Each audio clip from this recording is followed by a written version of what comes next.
شاید پاکستانی حکومت کو لگتا ہے کہ ملک میں سال بھر سورج جس آب و تاب سے چمکتا ہے تو یہ سولرائزیشن کی کامیابی کی بھی گارنٹی ہے۔ گزشتہ سال حکومت کو لگا کہ درآمدی فیول سے بجلی بنانے کا خرچہ کافی زیادہ ہے، اس لیے نیشنل سولر انرجی انیشیٹو شروع کرنے کا فیصلہ کیا گیا۔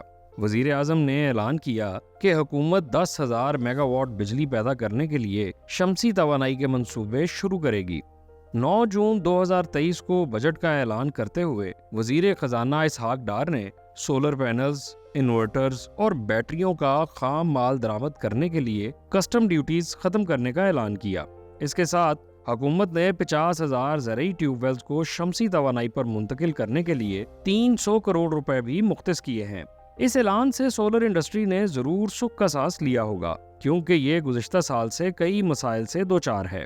مسائل اس وقت شروع ہوئے تھے جب پی ٹی آئی حکومت نے 2022 کے اوائل میں سولر آلات کی درآمد پر 17% جی ایس ٹی لگایا۔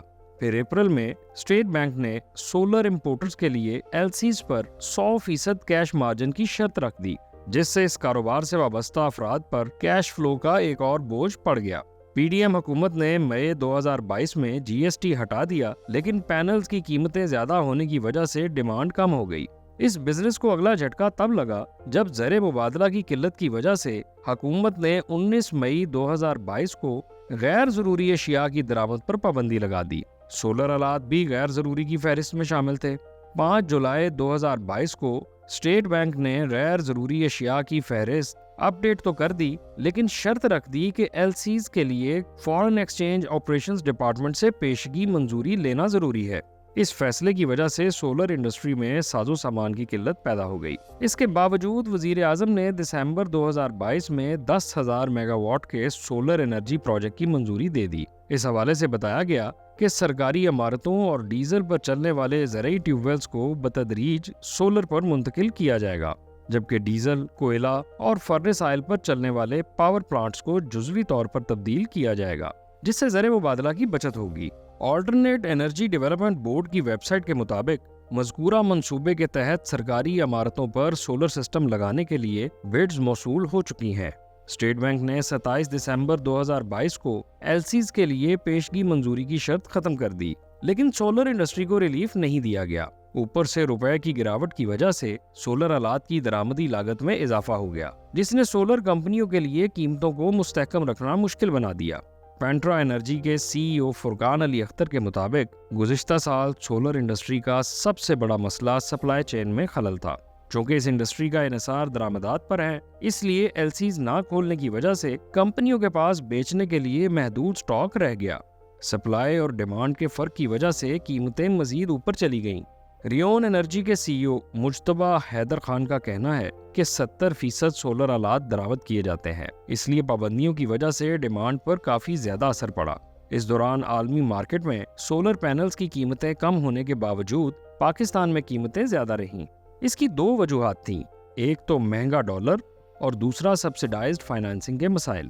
اسٹیٹ بینک نے 2016 میں رینیویبل انرجی کے لیے فائنانسنگ اسکیم متعارف کرائی تھی، جس کے تحت 6% مارک اپ پر 3 کیٹیگریز کے تحت سولر سسٹمز لگانے کے لیے فائنانسنگ کی سہولت دی گئی۔ لیکن سولر انڈسٹری سے وابستہ افراد کہتے ہیں کہ اس اسکیم کی حقیقت کچھ اور ہی تھی۔